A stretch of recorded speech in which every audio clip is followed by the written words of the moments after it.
FSN Radio. It's all about what's next. Go to financialsurvivalnetwork.com and sign up for your free weekly newsletter. You'll also get 3 free reports. The Financial Survival Network.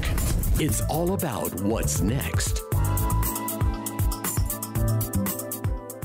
Welcome. You are listening to the Financial Survival Network. It's July 4th weekend, and it's Monday, July 3rd. Gold, silver getting slammed. What a great day to drive down prices of something that's being thinly traded or drive them up. Will the madness ever stop? Well, give us your opinion. Email us at kl@kerrylutz.com. We answer all emails eventually. And here with us to discuss the latest is John Rubino of dollarcollapse.com. John, good morning. Hey, Kerry. Yeah. The guys who manipulate the U.S. markets now love days like July 3rd, right before a big holiday when most people are gone, because this is for them like 4 o'clock in the morning is normally when nobody's trading, nobody's sitting at trading desks anywhere in the world. You can sell a few futures contracts and knock a market like gold down very easily. Well, today they don't have to get up early to do that. They can do it, on their own time. On East Coast time. And that's what's happened. Gold and silver have gotten just whacked this morning for no reason. Stocks are up. There's no economic news out there that would point to either stocks going up or gold going down. It's just that the markets are incredibly thin and, in the futures you can do it. So they're doing it.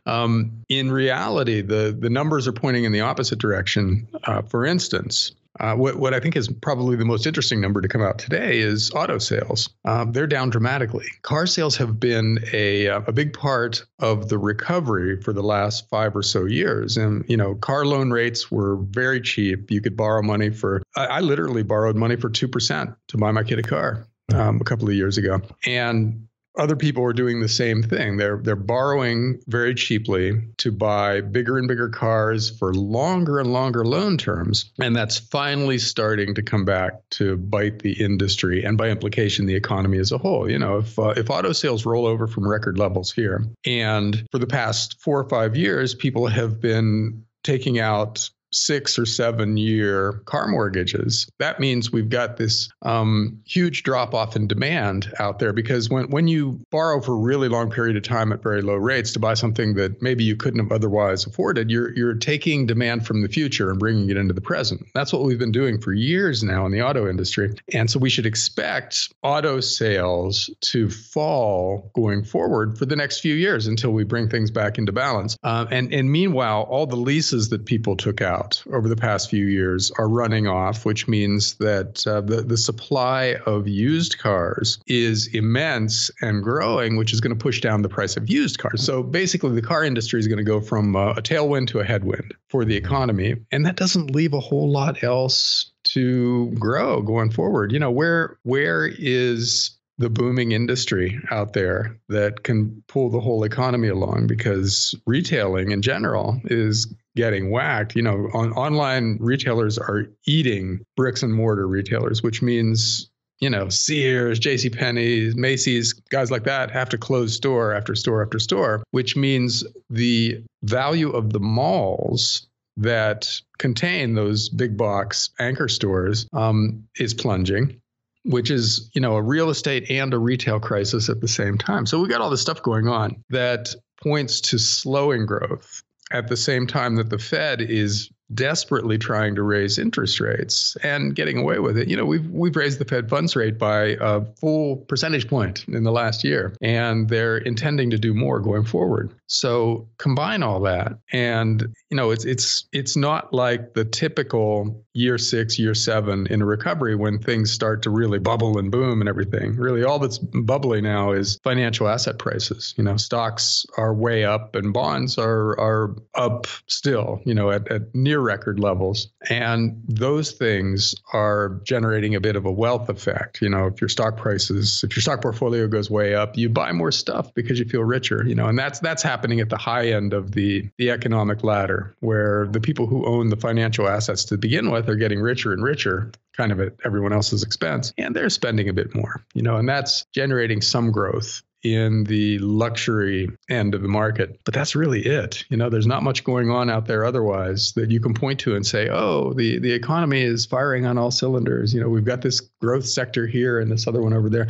It's not like that. So I think it's a fairly safe bet that the numbers coming out in the next year will be disappointing on balance. And the question then becomes, will that affect the financial markets? And who knows, Yeah, good question. Good question. But I think we're going to have an answer to it shortly. I think we will, but you never know here. Yeah, you really don't, because so much of the money that's being created by the world's central banks is flowing into the asset markets. And it should also be pointed out that even though the Fed is starting to tighten a bit, it's alone among the world's central banks. Everybody else is still doing full-on QE and buying up most of the debt that their governments create with newly created currency and flooding the market with cash. And because cash is fungible, the Eurozone can create euros, but it doesn't stay within the Eurozone necessarily. Some of that money can flow into U.S. equity markets or Chinese or whatever. And same thing in China. They're creating huge amounts of new currency. Same thing in Japan, and that money just sloshes around the world. So you can't look at the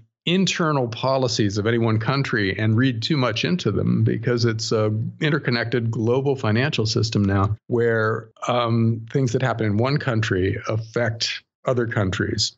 And right now, the overall macro tone of central bank policy is still extremely easy. And until that changes, until more central banks start to tighten or at least scale back the easing, then there's going to be a ton of free cash flowing around in the world and doing who knows what. At the moment, it's still flowing into financial asset prices. I think in the not too distant future, again, this is just my opinion, and I've thought this was true for like 3 or 4 years now, but it begins to flow into real assets like well-chosen energy assets and good rental properties and gold and silver, because people start to lose faith in the currencies that are being created on this vast scale right now.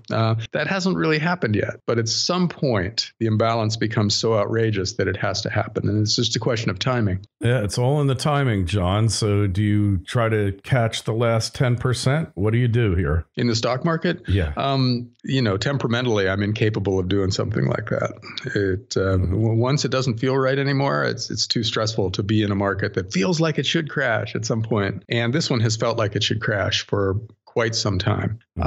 But again, all that new currency being created by the world's central banks has to go somewhere. And it's distorting our sense of valuation. In other words, it's making historical valuation metrics seem less and less relevant, which is a characteristic of bubbles always and everywhere. When a bubble really reaches its peak, you get a lot of otherwise smart people saying, you know what, this time is different. And these old valuation measures don't matter anymore because this new thing matters more, eyeballs for the .coms, or the fact that houses always go up in value in the housing bubble. And now we've got a lot of stuff like that where people are saying, well, you know what, the central banks are just going to continue to create new currency and governments are increasing their deficits. And we've got infrastructure spending over here and tax cuts there and actually more QE from the European Central Bank and the Bank of Japan. And those things will always drive asset prices higher. So don't worry about valuation. And that's been a valid point of view for the past few years. At some point, it won't be anymore. But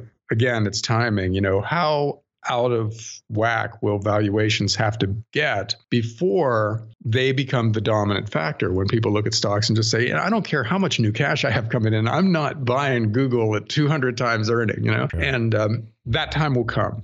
But it's not here yet, obviously, since stocks are up this morning. And for people who tend to focus on valuation and want the world to conform to reality, this is a hard time. And peaks of bubbles are always hard times for people who invest rationally instead of emotionally. But when the bubble bursts, rational investors are always validated. And that day will come. Hope it comes soon to get this over with, because we really are doing extreme damage to our kids' futures by taking on more and more debt year after year and bidding up asset prices to unsustainable levels, because the more this goes on, the bigger the reckoning has to be when the time comes. And that's going to hurt the people who really don't deserve to be hurt, who aren't really participants in this bubble, but are going to be hurt when, their parents get thrown out of work, or when they can't afford to live like their parents did, and et cetera, et cetera. It's going to be brutal for regular people when this biggest of all bubbles finally bursts. And it might or might not be brutal for the people who own all these assets, because they're able to hire expertise, people who are able to guide them through this process and maybe get them out in time. You're seeing a lot of smart money shift into real assets already. There are a lot of billionaires shorting the market and buying gold and silver at the moment. They aren't the majority, obviously, but they're starting to. And once that shift really gains some momentum, then, the rich are even going to get richer than they are now. And the poor who buy the stocks that the rich guys are selling are the ones who are going to be hurt. So it's a bad process no matter how you look at it. And it's something we just need to get through, and then eventually do a monetary reset where we create a viable, sustainable monetary system going forward.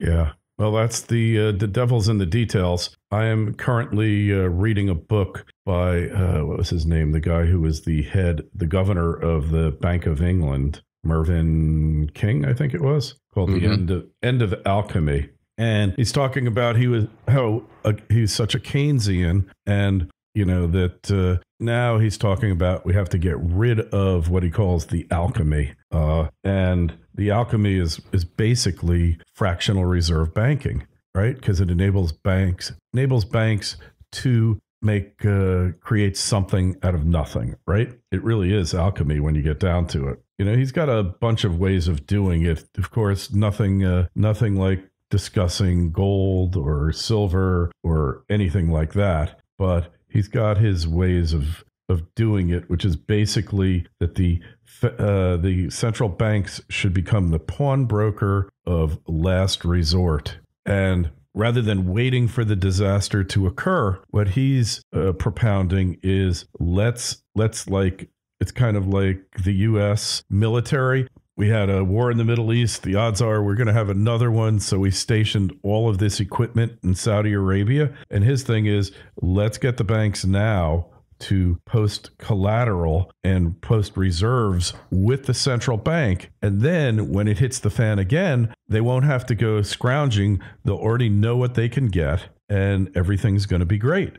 And, I just don't see this happening, of course. But hey, it's actually not too bad an idea. But it's kind of admitting the weakness of the world central banks, because it's like you're supposed to be there to stop these disasters from happening, and yet now you're basically saying they're going to happen no matter what we do, and let's just prepare for it in advance, right? So funny how these central bankers sound reasonable after they leave office. Greenspan does the same thing. He's saying, buy gold and silver, and we have all these troubles coming because of all this debt. Yeah, I love it. They're the architects of the current system, but they leave office, and now they're trying to build a legacy where they can say, look, I told you all this stuff was going to happen. Yeah. Where they don't say, I did it. I created the crisis. I set fire to your house. Forget about that part, but I helped put it out. Yeah. Yeah. It's really quite wonderful when you think about it. You gotta love it, because, hey, it's like they have to do something, right? They can't just sit around and wait for the next disaster and then have you and me and all of our friends say, we told you this was going to happen. What he's starting with now is that we've always had disasters. We're always going to have disasters, but let's not let the banks profit from them, kind of with too big to fail. Let's get them to post their collateral, and, they'll post their collateral, and that'll be that. Right. So, it's a fascinating book. I don't think that I quite buy it, just because I don't think it really can be done. But the banks are running the show, and he doesn't get into that. But That's really what it comes down to. And whatever reserves get taken out, whatever collateral they post in advance is going to be collateral they can't hypothecate and funds they can't hypothecate. And, he also is a big one for getting rid of money because he says, what purpose does it serve anymore? What good is it doing us? It's really quite entertaining to listen to him. He doesn't take responsibility for the disaster per se, but he acknowledges complicity, if you will, some degree of complicity, and really that's what he's really about, I guess, is that there's a degree of complicity, there's blame to go around, and but let's not bother with that. Let's understand what happened, and then we'll figure it out from there. It's fascinating. It really is fascinating. So it's worth a read. It is interesting to see these guys struggling to save a system which is probably unredeemable. Yeah. And the fractional reserve banking and fiat currencies are the root of the problem and will have to be gotten rid of at some point. But because that's like saying, we're going to get rid of air or something like that for these bankers, because that to them, that's the environment. That's just the way the world works. But it's clearly based on the amount of debt that we're taking on year after year after year, leading us towards disaster. So at some point, one way or another, those things get replaced by something that works better, which, based on history, the classical gold standard was vastly better than what we've got now. And so we could go back to something like that, or, something involving digital currencies, a cryptocurrency / gold-based thing that just bypasses governments, central banks, et cetera, altogether. He actually talks about cryptos, interestingly enough. And, but he doesn't put any credence because he doesn't think that they're credible enough, I guess would be the right word, that they can actually do the trick. Cryptocurrencies are kind of two things. One is a payment technology, right, that is vastly better than what we've got now, quicker and in a lot of ways much more secure than the bank clearing system that we have now. And that technology can work with fiat currencies via central banks just as easily as it works over the internet. So that's probably going to happen and change the way banking works. But as for Bitcoin replacing the dollar or something like that, that's a bigger stretch. It's a bigger stretch, but I don't think, John, that it's necessarily unreasonable. Because what he doesn't really talk about, he talks about it. How would I say? He talks about it in kind of a offhanded way, but it's the credibility of the system that really is at stake here, and that's the problem. Is he seems to acknowledge that eventually it's going to lose credibility. He talks about other hyperinflations that have taken place both presently and the past, and it's like it almost reminds me of what Milton Friedman said. If only we had, the statists are always saying, if only we had the right people running stuff, it would all work. And what you and I have learned over the years is the right people don't exist, right? If we had the right people, they would get corrupted anyway, but there is no such thing as the right people, and eventually the central bank is going to succumb to political pressures, and they're not really independent. They are just into perception of independence. And eventually, we're going to have disaster occur yet again. And then they'll be coming up with something new to salve the situation, if you will. Right? Yeah. The problem with very powerful government institutions is that you basically just end up with Plato's philosopher king, which is still an idea that appeals to people across the spectrum, where you take a really smart, really good person and give them absolute power, and they do the right thing and the system works. But of course, as you said, that only works while the really smart, really good guy remains so and stays in office, right? Because absolute power, as we now know, corrupts the people who have it and attracts the already corrupt. So yeah, you end up you start with somebody who's great. Pick the president that you think is inherently good. FDR, Ronald Reagan, whoever.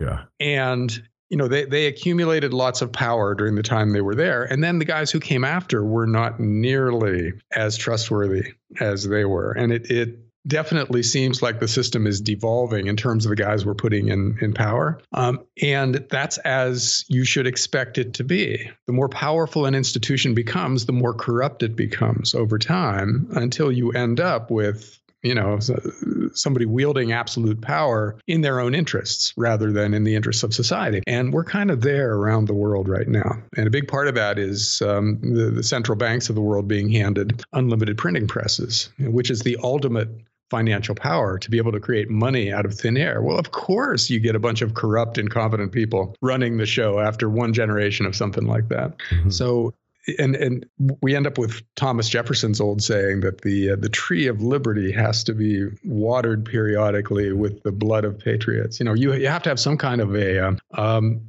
changing of the guard by force of some kind, because the guys in power won't give up that power easily. And hopefully this time around, it happens politically after a financial crisis, which shows everyone that the current system doesn't work. We don't have to have a civil war. We could have a political revolution in which the internet leads to a discussion of what money really is and how a government should work, and enough people get educated and just vote for a return to something along the lines of the original Constitution. Limited government, free individuals, sound money, and we start over from a sustainable point of view. But the process of getting there is going to be, even if it's not violent, it's going to be incredibly painful for regular people who have put their faith in those fiat currencies. If you've got a dollar savings account, dollar denominated savings account, or a government bond fund or something like that, you will be hurt by the process of fractional reserve banking and fiat currencies breaking down and being replaced by something else, because that's the only way it can happen. You have to grossly, wildly devalue these currencies if you're going to keep them viable. And you have to replace them with something more solid at really favorable prices for the new currency if you're going to shift to something else like a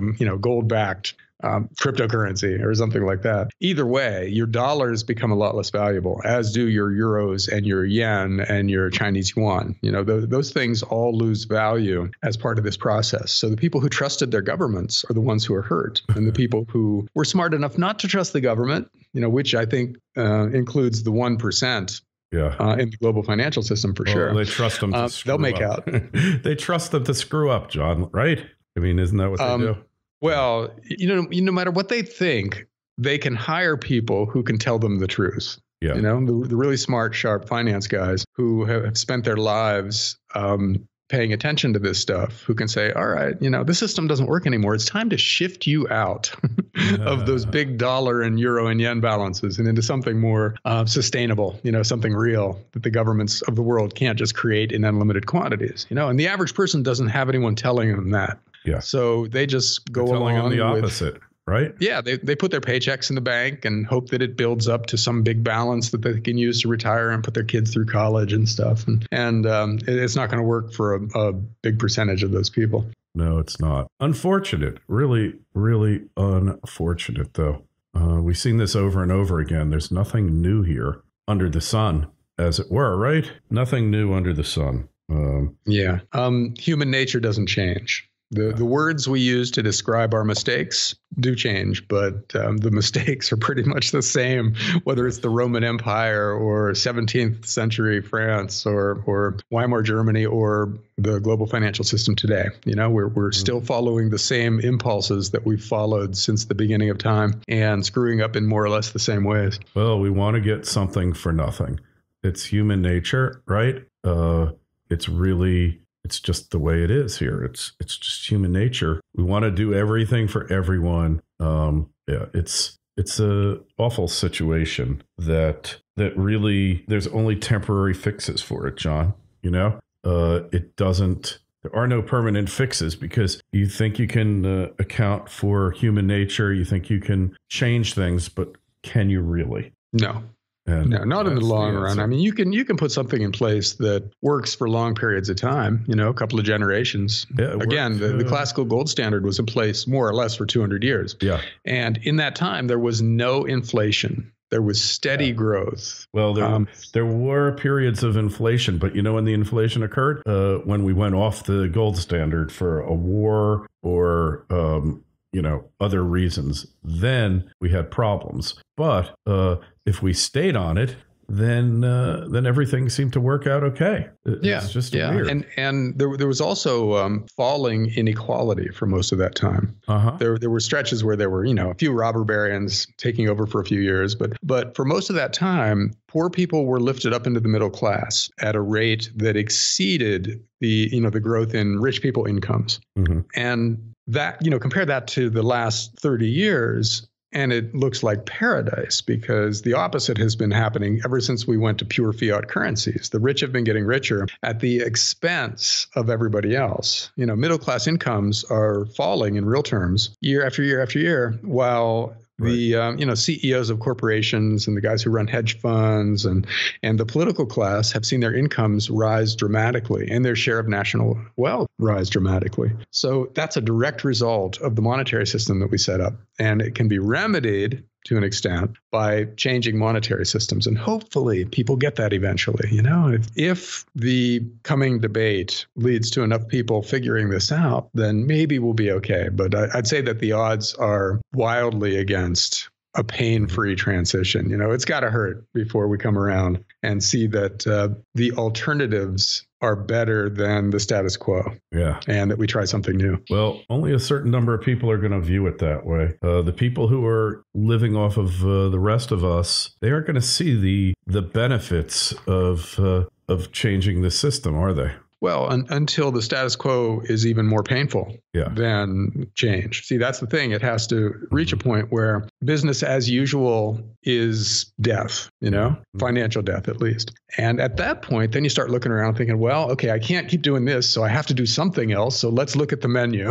We can have a dictatorship, or we can pull that Constitution thing out and read it again and see if there's anything in there we can use, and that'll be an interesting debate when the time comes. And the time will come. It's not likely that the forces of freedom will end up winning, but it's still possible at least. So it'll be a debate that'll be worth having. Yes, I totally agree. And it's a debate we need to have, John. We don't have debates anymore. A book I'm reading, and I'm going to be interviewing this lady today. Her name's Cheryl Atkinson. She was a reporter for CBS for many years and has been a reporter for 30 years. And one of the things she talks about is we just have smears. We no longer have debates. And that's part of the problem, It's definitely part of the problem. So we need to do something about that, I hope. But what? I don't have the answer, but something needs to be done.